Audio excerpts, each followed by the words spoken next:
Bom dia, amigo internauta! Hoje é terça-feira, 17 de novembro de 2015. Estamos começando mais uma edição do Agropapo, o seu talk show do agronegócio, aqui na AltV, a TV da internet. E relembrando que nós temos um encontro todas as terças e quintas-feiras, às 11 da manhã, para conversar sobre o agronegócio, o setor que vem sendo a exceção positiva da economia brasileira nos últimos anos, para conversarmos sobre tecnologia, economia, política, ambiente regulatório, legislações, enfim, tudo que envolve as questões cruciais do agronegócio e também outros temas, enfim, outros assuntos que circundam o setor. Então também falamos sobre gastronomia, saúde, entretenimento, turismo rural, moda, enfim, tudo que ronda o agronegócio e que nos cerca no nosso dia a dia. E hoje no nosso programa eu tenho o prazer de receber o presidente da Sociedade Rural Brasileira, Gustavo Diniz Junqueira, uma das lideranças que vem se destacando e trazendo novas ideias para o agronegócio brasileiro. Gustavo, muito prazer em contar com a sua presença hoje aqui no Agropapo. Prazer é meu, Ronaldo. Imagina. E vamos começar, eu quero começar contigo, Gustavo, para a gente poder falar sobre algo bem atual, que aconteceu, enfim, aí na última semana. Como é que você enxerga essa questão aí dos atentados que ocorreram em Paris? Eles vão, obviamente, provocar aí, vamos dizer assim, mais restrições de ir e vir das pessoas. Você entende que isso pode impactar de alguma maneira dentro do fluxo de produtos dentro do comércio internacional? E emendando, você acredita que o que aconteceu pode, de certo modo, esvaziar a Conferência do Clima ou não? Não, certamente é um episódio triste, é um episódio que foi, vamos dizer, mais um na história do século XXI, ou seja, nós estamos sendo marcados aí por atentados desde o início do século, e isso mostra que nós temos um grande desafio como humanidade, como sociedade, nesses anos que estão vindo. Não só do ponto de vista de comércio, né, como você colocou, que certamente isso leva a restrições por parte dos países, dos povos, em querer se interiorizar, ou seja, fechar suas fronteiras e tentar, de alguma maneira, se proteger, mas, nesse caso, em Paris, ele traz um elemento novo. Na realidade, os ataques foram perpetrados aí por cidadãos europeus e, portanto, o problema, o desafio, o crime, o terrorismo está dentro das próprias fronteiras. Então, de fato, vai forçar os grandes líderes a repensarem a dinâmica global. Em relação ao comércio, eu acho que, num primeiro momento, não. E, especificamente em relação ao comércio de alimentos, que é o forte do Brasil, acho que menos ainda. Acho que o mundo precisa comer, acho que de fato a gente tem que pensar em como reestruturar essas sociedades aí, que tem mais desestrutura, né? Correto. Em relação à Conferência de Paris, eu acho que ela muda um pouco. As mudanças climáticas podem ficar no segundo plano e tal? Eu acho que o grande problema do longo prazo, né, que é a questão climática, é que o curto prazo chega antes. E essa questão de organização da sociedade, ela é premente, ela precisa acontecer. O que eu imagino é que um assunto não substitui o outro. De fato, nós temos que pensar aquilo que eu estava dizendo, uma reestruturação de como as populações, de como os países interagem entre si e, portanto, não adianta você gerar muita riqueza dentro de algumas bolhas e deixar grandes desertos com problemas fora dessa bolha. Então, de fato, a economia mundial vai ter que pensar como, vamos dizer, dividir não é uma boa palavra, como é que a gente pode ganhar junto, né? Como é que a gente pode ganhar junto e não mais de maneira isolada. Perfeito. Aproveitando, como é que você vê aí o Brasil, enfim, especialmente o agronegócio brasileiro aí dentro do comércio internacional? A gente está meio que ficando para trás, vídeo que ocorreu aí recentemente da parceria Transpacífico ou não? Como é que você vê isso nos últimos tempos? Certamente o Brasil é um dos países mais isolados do mundo, né? Eu acho que isso é um sinal de deterioração da nossa política de relações exteriores.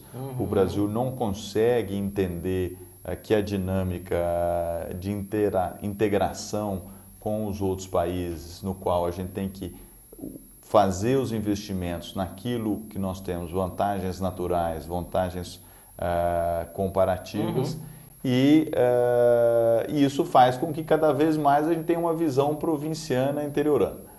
E essas coisas vão se materializando, se concretizando através desses grandes acordos que estão sendo forjados. O mundo não está parado e muito menos o mundo vai ficar dependente do Brasil. O Brasil precisa entender como é que a interação deve acontecer e quais são as vantagens. Eu sempre digo que o Brasil precisa deixar de ser comprado e passar a ser um player ativo no comércio internacional. Então, nós temos que ter o posicionamento de provedores de soluções, e as soluções, no caso do Brasil, são soluções alimentares. Sim.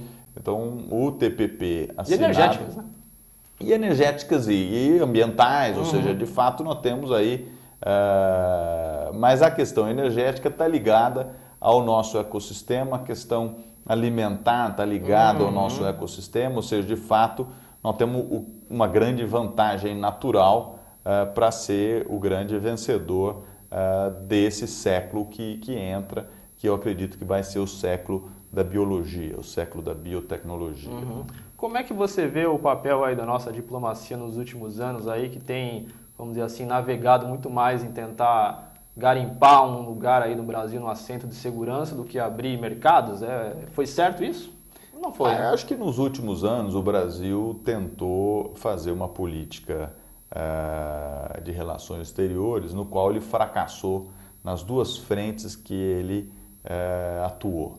Uma por falta de competência e de atuação, que é de fato, como eu falei, integrar o Brasil ao mundo e fazer com que a produtividade, a competitividade no Brasil fosse melhorada. Outro fracasso foi ter apostado numa política internacional com os países do eixo do mal, aí, ou seja, de uma visão completamente ultrapassada de organização de sociedade, porque não só o projeto fracassou, como eles não conseguiram, de fato, se tornar uma liderança nesse projeto. E aí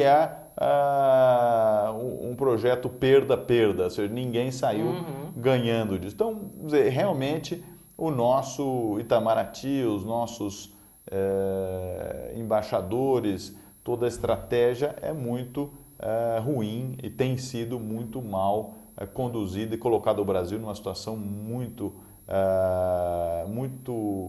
isolado, né? Isolado, uma situação de realmente de perdedor nesses últimos anos. E nesse teu diagnóstico, como é que você vê essa questão do Mercosul aí, União Europeia, que se arrasta até hoje, enfim, a gente não consegue trabalhar isso de uma maneira mais pragmática, né? Do ponto de vista de estratégia das últimas de administração, acho que ela é bem sucedida, porque no fundo o problema não é do Mercosul, né? O problema é do Brasil, e o Brasil é que está usando o Mercosul como instrumento para não fazer nenhum acordo, ou seja, para de fato se isolar do resto do mundo. Porque no fundo o Brasil é a maior economia, é o país que no fundo levou, induziu, sugeriu, negociou a construção do Mercosul, e naturalmente, se o Brasil tivesse interesse, ele poderia alterar o Mercosul rapidamente, transformar o Mercosul em algo positivo, e que no setor do agronegócio realmente ele porque nós temos aí 1/3 da produção de alimentos no mundo acontece nos países do Mercosul, mas não necessariamente com a estrutura política, com a estrutura do acordo que foi e que está sendo aí conduzido. Ou seja, está tudo muito embolado e mal interpretado. Legal. Bom, nós vamos ao primeiro intervalo do Agropapo, o seu talk show do agronegócio aqui na AltV, a TV da internet, e voltamos já já.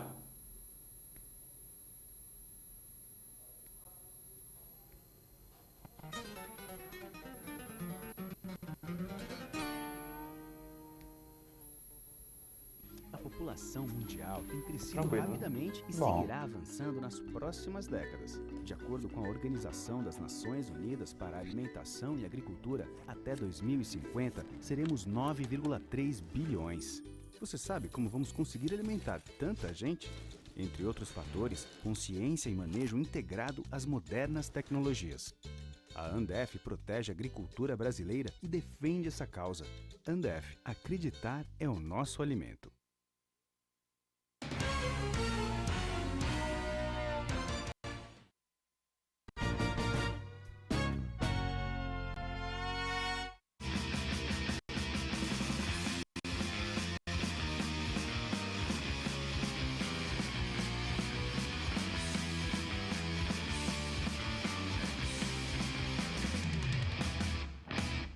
Entenda quão presente o campo está no cotidiano da cidade. Cenário Agro, revista eletrônica com reportagens, entrevistas e artigos sobre agricultura e as boas propostas para se produzir alimento, fibras e energia, com respeito ao meio ambiente e às pessoas que cultivam a terra ou consomem seus produtos. Cenário Agro, o campo no seu dia a dia.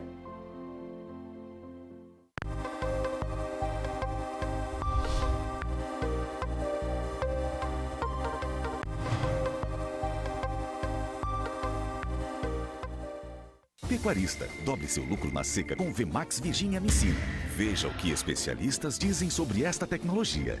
E a Virginia Amicina, na verdade, tem viabilizado um sonho de mudança da rentabilidade dos pecuaristas que participam conosco. Então, acho que a Virginia Amicina é uma tecnologia que veio para ficar. Nós já temos vários clientes utilizando essa tecnologia com resultados fantásticos. Não dá para deixar de utilizar. Exija Virginia Amicina no mineral do seu rebanho.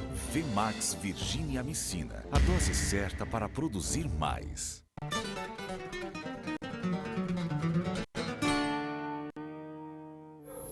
E voltamos com o Agropapo, o seu talk show do agronegócio aqui na AltV, a TV na internet, nesta terça-feira, 17 de novembro de 2015. E relembrando que você também pode acompanhar este programa e outros, enfim, no nosso canal no YouTube, para você poder assistir onde e quando quiser. Bom, e continuando aqui a nossa boa conversa com o presidente da Sociedade Rural Brasileira, Gustavo Diniz Junqueira. Gustavo, eu queria que você pudesse falar agora, você tem sido um crítico assim contumaz do Estado, enfim, da presença do Estado da economia. Na tua opinião, onde é que o Estado deve estar presente e onde que ele deve deixar o caminho aberto para o setor privado, enfim, para a iniciativa privada estar tocando os negócios, as atividades? Acho que, de novo, acho que a grande questão é que o Brasil, não só o Estado, mas a sociedade, muitos dos aspectos empresariais, muitos deles não evoluíram, ou seja, não conseguiram ainda perceber que esse novo século que nós estamos vivendo, ele tem características diferentes e deverá ser tratados os problemas de maneira diferente. O Estado precisa voltar a refletir sobre a sua função e, na minha visão, o Estado precisa ser um provedor de solução, é um provedor, um prestador de serviço. O que funciona dentro do conceito de prestador de serviço? Você precisa entender o seu consumidor, que no caso são os seus cidadãos, e buscar produtos, buscar soluções, serviços para que aqueles cidadãos possam desenvolver as atividades que geram riqueza em um país. Ou seja, a gente tem uma confusão no Brasil de que o Estado é que vai gerar riqueza e o Estado é que vai prover soluções financeiras ou de financiamento para os seus cidadãos. E, na verdade, é o contrário. O governo só tem dinheiro dos cidadãos em seu poder e, portanto, você abdica da sua capacidade de tomar decisão quando você deixa o Estado ficar muito grande.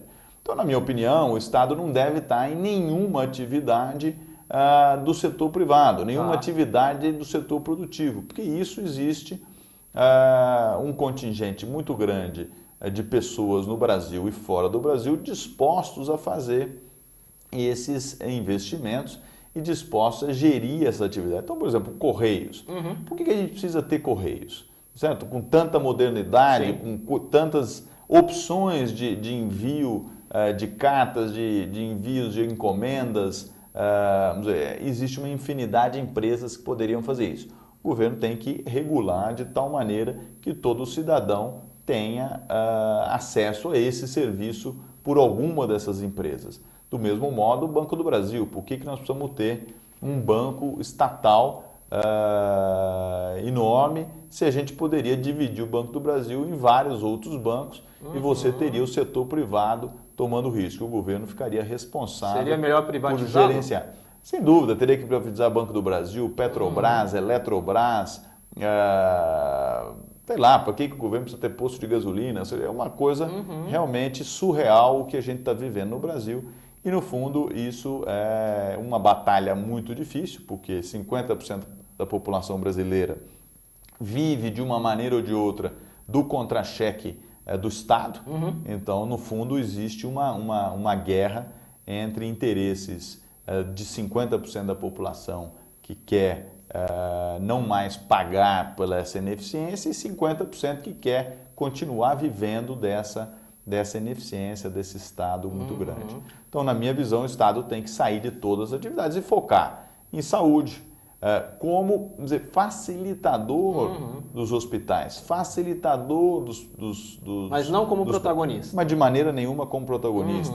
Na questão da segurança, nesse caso eu acho que é muito importante o governo estar ativo e presente, mas você também pode trazer empresas privadas de tecnologia, de informação, apoiando o governo nessa atividade, que é uma atividade de muita relevância e complexa, né? Então, e aí alguns outros pontos, a própria educação, acho que a gente tem que dar uma orientação No fundo, de padrões. o país precisa de um projeto novo, né? De um novo modelo, né, de desenvolvimento. Não tem nem dúvida, não tem nem dúvida. Eu acho que esse é o que tem faltado e a atual administração federal, por uma ineficiência, uma incapacidade de comunicação e de entendimento dos problemas brasileiros, ela não tem conseguido comunicar corretamente e liderar um processo de transformação. Ela acaba criando mais conflitos e apoiando um sentimento refratário à mudança. Certo? Eu acho que nós temos que conseguir olhar que o mundo vai se modificar. E essa modificação nós temos que se adaptar para o bem do Brasil e dos seus cidadãos aí. Perfeito. Você também, Gustavo, tem se notabilizado muito por falar da questão aí de uma boa gestão para o produtor rural, enfim, dele focar, ter um olho também, além da parte técnica, tecnológica, agronômica, enfim, ele também observar aí a parte das finanças, né? Gestão de riscos e tudo mais. O quanto que isso é importante no universo dos negócios hoje? Isso é essencial, né? Se o produtor não entender que ele precisa administrar o seu negócio muito mais com uma visão empresarial, e aí não é só o grande produtor que pode se tornar uma empresa, você pode ser um microprodutor, um médio e um grande produtor, todos eles têm que ter o mesmo objetivo, de gestão daquela atividade econômica, que o objetivo principal é gerar caixa e, por consequência, gerar lucro. Não necessariamente você vai gerar lucro a todo ano, mas você vai gerar caixa, sim, naquela atividade. Se você não estiver tendo condições de se manter naquela atividade, aí você precisa fazer o processo de saída. Mas não dá para contar que aquilo é uma atividade obrigatória, ou seja, que ela vai acontecer sempre sob o ponto de vista da produção e não sob o ponto de vista da conquista de mercado, do atendimento ao cliente, que no fundo é o consumidor. Então, toda essa dinâmica que é muito comum no setor urbano, nas áreas urbanas, nas áreas industriais, de serviço, precisa cada vez mais ser incorporado na atividade agrícola, na atividade pecuária. Inverter o raciocínio, né? Implantar a questão aí do conceito tão propagado aí pela Toyota, da produção puxada, e o agronegócio também, o produtor ter a visão de que o objetivo final dele não é a produção, mas sim o varejo, né? O varejo, esse é o ponto, né? O objetivo final dele é gerar lucro, é gerar riqueza.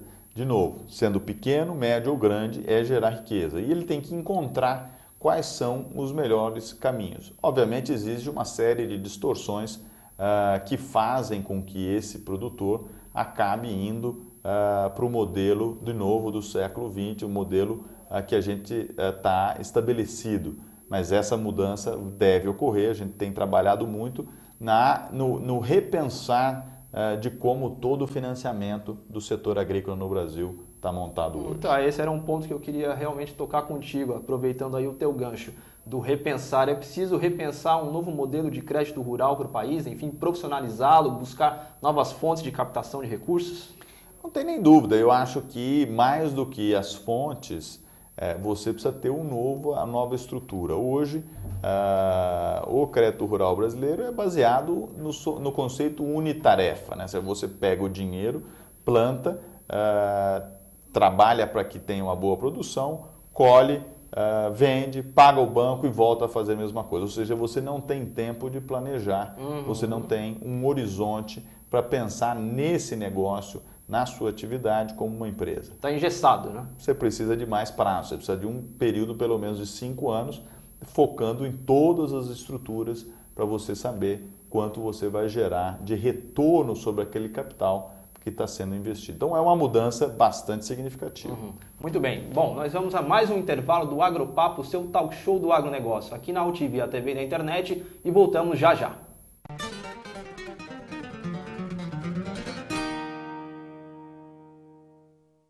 A população mundial tem crescido rapidamente e seguirá avançando nas próximas décadas. De acordo com a Organização das Nações Unidas para a Alimentação e Agricultura, até 2050 seremos 9,3 bilhões. Você sabe como vamos conseguir alimentar tanta gente? Entre outros fatores, consciência e manejo integrado às modernas tecnologias. A Andef protege a agricultura brasileira e defende essa causa. Andef, acreditar é o nosso alimento.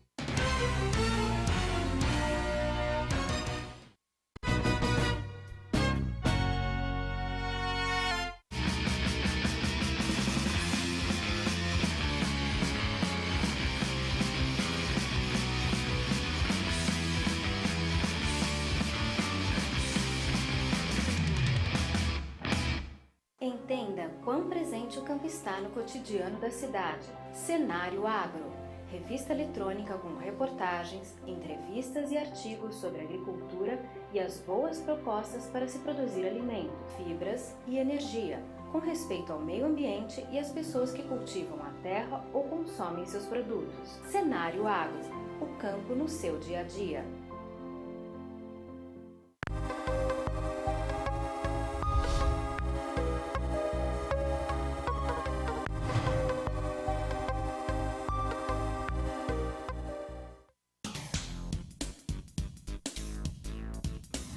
Sim, meus amigos, muito prazer, eu sou Sérgio Oliveira e estou aqui para lembrar vocês que toda segunda-feira, 9 horas da noite, eu estou aqui na TV da internet com o Futebol Alternativo TV. Sim, Série D, Série C, Copas Estaduais, as divisões de acesso, tudo aquilo que nenhum outro programa esportivo fala, tem a coragem, a capacidade de falar, nós falamos aqui na UTV. Toda segunda, 9 horas da noite, só aqui na TV da internet. Pecuarista, dobre seu lucro na seca com o VMAX Virginia Amicina. Veja o que criadores como você dizem sobre esta tecnologia. Hoje, a Virginia Amicina, no meu sistema de produção, ela é indispensável. O que eu estou tendo de resultado é justamente utilizando a Virginia Amicina. A Virginia Amicina realmente dá resultado. Já tenho recomendado para vários pecuaristas. Demorou, errou. Viu como é simples? Exija Virginia Amicina no mineral do seu rebanho. VMAX Virginia Amicina. A dose certa para produzir mais.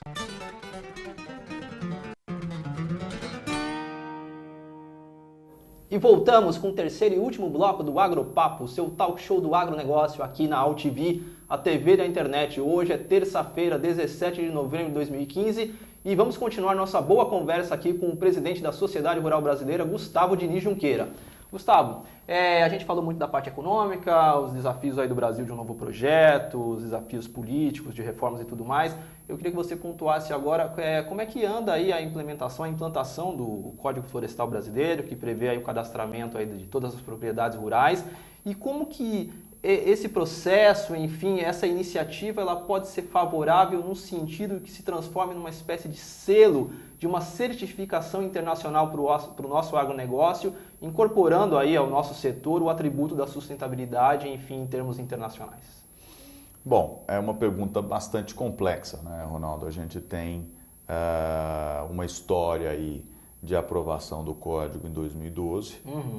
Antes da aprovação do Código, houve debates intensos. Eu não estava à frente da presidência da Sociedade Rural Brasileira, mas certamente fizemos e tivemos um papel fundamental na aprovação desse código. Agora, de 2012 para cá, pouco foi feito. No fundo, ainda temos várias regulamentações a serem feitas nos níveis estaduais. Esse trabalho é um trabalho que, apesar de termos entendido que toda disputa, toda discussão política havia acontecido no Senado Federal, ela continua existindo nos estados, as pessoas tentando modificar aquilo que já foi definido numa esfera federal. Mas faz parte, estamos fazendo. E isso cria incertezas, cria inseguranças. E por conta das inseguranças, você acaba tendo um processo de implantação muito mais lento, muito mais conturbado do que, na minha opinião, deveria ser. Ou satisfatório. Exatamente. Então você pega, começando pelo cadastro rural. O cadastro vinha sendo feito até maio desse ano. Nós aí tínhamos atingido mais ou menos 50%, 60% das propriedades no Brasil. Naquele momento houve uma prorrogação e, obviamente, como o brasileiro não tem a disciplina de entender a prorrogação como um prazo e ele deveria continuar na mesma velocidade para terminar antes do novo prazo, os novos cadastramentos basicamente desapareceram. Diminuiu o ritmo. Diminuiu o ritmo de maneira vertiginosa. Então, nós vamos voltar em maio do ano que vem, novamente com um gargalo enorme, com uma pressão para novas prorrogações. O que é um engano, o que é um erro por parte tanto do produtor quanto por parte do governo. Nós temos que encarar o problema. Nós, de fato, como sociedade, assumimos o compromisso em fazer isso, mas também tem a contrapartida, ou seja, nós assumimos um compromisso que é um compromisso muito grande da sociedade brasileira sem a gente ter feito nenhuma conta. Seja conta dos custos de implantação, seja conta de quais serão, de fato, os benefícios de implantação dessa nova regulamentação. Correto. Obviamente, os benefícios mundiais, os benefícios colaterais de você aumentar a preservação, eles são realmente muito bons. Acho que não tem ninguém que conteste esse. Mas, de fato, quais serão os benefícios econômicos para o Brasil, assumindo e reconhecendo que nós temos aí 30% da nossa economia lastreada na produção agrícola. Ou seja, o que nós fizemos com o Código Florestal? E aí eu iria até um pouco mais, né, com a questão trabalhista. Correto. Nós fizemos um investimento para uma alteração, para uma modificação do nosso sistema produtivo, no qual a gente imputou uma série de novos custos. Perfeito. Certo? Nós imputamos nova regulamentação. Essa nova regulamentação, tanto ambiental quanto trabalhista, trouxe vários custos. Acredito e tenho falado sobre isso, que existem benefícios acoplados a essas regulamentações. No entanto, nós precisamos negociar com os nossos parceiros, com os nossos competidores, com os nossos clientes, se de fato eles reconhecem um valor agregado no produto brasileiro, como sendo o produto mais sustentável do mundo. Então, respondendo a sua questão da certificação, quem implantar o Código Florestal brasileiro não precisa de mais nenhuma certificação, porque de fato nós temos a regra mais restrita, mais completa, mais rígida sobre o foco ambiental do mundo. Principalmente imaginando que nós estamos falando de uma regra continental. Não tem nenhum país do mundo no qual o proprietário, a pessoa física privada, é obrigado a manter 20% do seu patrimônio pessoal em reserva florestal nesse caso, e ele pagar por toda a manutenção, cujo benefício é da sociedade e não só dele. Então é 20% no sul, 35% no centro-oeste e 80% na Amazônia. Ou seja, é de fato um investimento muito grande. Por outro, precisa ser reconhecido, né? Isso precisa ser reconhecido não só em aumento de preço, eu diria que em primeiro lugar como um produto para ter prioridade de compra, mesmo que tenha o mesmo preço. Ou seja, essa é o grande trabalho que o Estado precisa fazer em termos de mercado internacional, em termos de relações exteriores. Ou seja, de fato, explicar ao mundo que o Brasil é, de fato, uma vanguarda na questão ambiental. E a mesma coisa para a questão trabalhista. No Brasil é o único país que conseguiu implantar uma legislação trabalhista urbana no trabalho no campo. Ou seja, isso não é reconhecido pelo mundo, ou seja, ainda existem casos e a gente acaba se vendendo por uma propaganda negativa de que nós ainda temos escravidão, que nós somos os maiores desmatadores, ou seja, o Brasil é, de fato, o maior país aí introduzindo uma nova maneira de fazer agricultura, de maneira de fazer pecuária no mundo. Correto. E isso precisa ser reconhecido pelo mundo. E acho que é importante acentuar que esse reconhecimento não será em benefício só do setor do agronegócio, é um reconhecimento que será para o país, né? Não tem nem dúvida. Hoje o agronegócio representa 30% da economia, mas desses 30%, grande parte é geração de riqueza na indústria, para máquinas e equipamentos, em tecnologia, para drones, para questão de irrigação, agricultura de precisão, computadores, satélites, depois a parte de biotecnologia em pesquisa, em sementes, ou seja, muito mais é criado nas áreas urbanas de riqueza do que de fato na área rural. Então, ou seja, é sem dúvida alguma uma grande máquina propulsora de geração de riqueza para o país. Agora, ela precisa ser pensada fora da caixa e nós precisamos ter mais players atuando e tentando continuadamente melhorar essa atividade econômica que é tão importante e tão diferenciada no mundo que o Brasil tem, que é o agronegócio. Muito bem. Bom, nós estamos caminhando aqui para o desfecho do Agropapo desta terça-feira, mas a razão de existir do nosso programa são os internautas. Eu não quero deixar fazer uma pergunta aqui para o Gustavo, que chegou aqui do nosso telespectador na internet, o Teodoro Machado dos Reis de Goiânia. Ele pergunta, Gustavo, você é a favor do impeachment da presidente Dilma? Essa é uma pergunta bastante complexa, né, Ronaldo? Eu não sou advogado, tenho acompanhado a política, tenho visto todo o desenrolar desse processo e você conversa com gente inteligente dos dois lados. Você vê pessoas aí apoiando e, ao mesmo tempo, pessoas criticando e pedindo que exista. Então, eu não quero entrar na parte jurídica disso, vamos entrar sob a ótica de gestão do país, que é, de fato, uma grande economia, com muitas pessoas aí que são influenciadas por gente. E, de fato, o governo está com uma atuação muito pequena. Nós estamos focados nas cordas, nós estamos focados em tentar se manter no poder, quando, na realidade, nós deveríamos estar focados em gerar criar um novo projeto para o Brasil.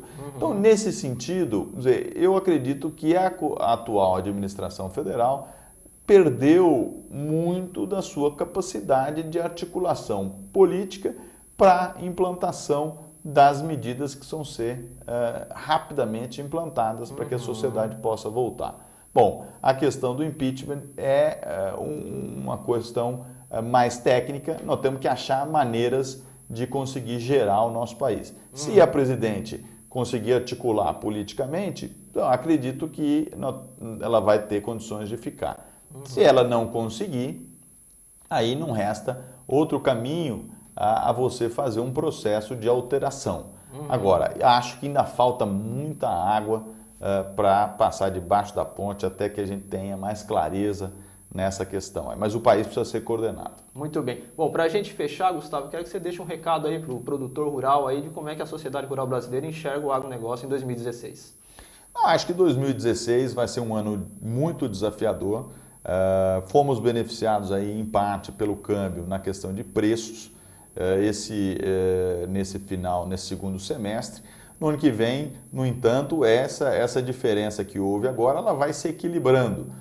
Você vai ter insumos mais caros, você vai ter preços mais acomodados, porque o seu consumidor internacional vai pedir parte dessa vantagem, e você tem um mercado interno realmente muito enfraquecido. Quer dizer, o consumo de carne, por exemplo, tem caído mês a mês porque a inflação está muito alta e isso tem, de fato, diminuído o poder de compra do consumidor. E assim vai. Então eu acho que seja um ano de muita cautela, não vejo um ano de investimento em novos investimentos, seja em máquinas, seja em novas aquisições de terras. É um ano para você administrar e tentar fazer aí com que a sua produtividade seja a maior possível com o menor custo.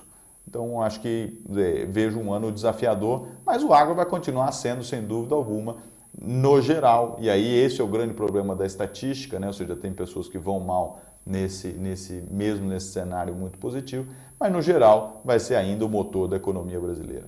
Muito bem, meu caro. Quero mais uma vez agradecer a sua presença. Foi uma satisfação contar com a sua participação aqui e volte mais vezes. Eu que agradeço. Muito bem. Abraço. Bom, e assim encerramos essa edição do Agropapo, seu talk show do agronegócio aqui na UTV, a TV na internet. Reiterando que você pode acompanhar este e outros programas também no nosso canal no YouTube. Então é isso. Até a próxima quinta-feira. Um abraço. Tchau, tchau.